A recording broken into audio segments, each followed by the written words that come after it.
Hello, everyone. My name is Oscar. I'm in Section 2 of Professor Harkon's class Criminology. Like many of you, I'm a student here at Sam Houston State, and the topic of today's video is going to be the social structure theories, namely strain theory, social disorganization theory, and subculture theory, and how they can explain the future of certain young men who grow up in neighborhoods governed by street codes and whatnot, and how these structural factors could help them break free, or what we could do to help them get out of such a situation. Strain theory, sorry, excuse me.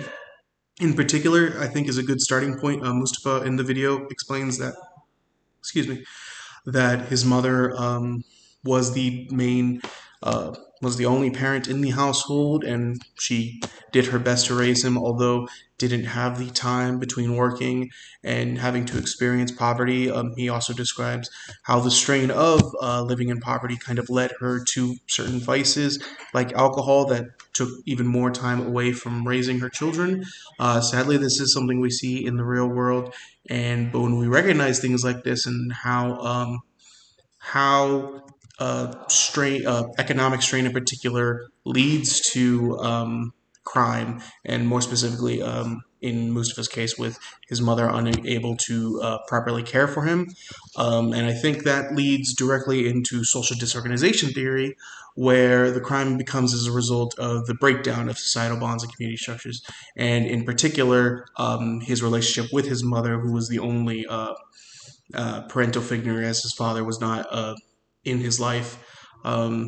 And we see that, and to an extent, his father not being in his life is also a result of the social disorganization theory, as the economic strain kind of, or sorry, strain and social disorganization theory kind of led to his father not being present in his life, and his mother being unable to be present in his life.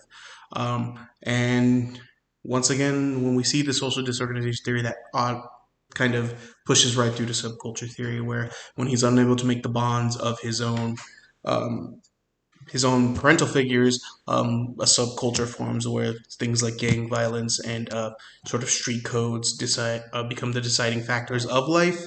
And I think personally, in my opinion, coming from a poverty-stricken area of the country, I do see each of these kind of how they relate to one another, and I think the linchpin of all these is going to be strain theory. When we can alleviate some of the stress of economic strain, we can slowly take stabs at the rest of these. When, for instance, in Mustafa's case, his story in particular stuck out to me. If his mother had the opportunity to work less, either by being able to provide items from like food banks and kind of take the workload off of her, thereby not letting her fall into some like alcohol addiction, or even food banks don't only have food, but they also have other products. I've volunteered at a food bank, volunteered in air quotes, at a food bank, and they provide other items as well. I think the main issue is being able to connect these resources to poverty-stricken individuals. I know in my case, when I experienced poverty, it was kind of hard to come into those things, being able to sign up for these programs and whatnot.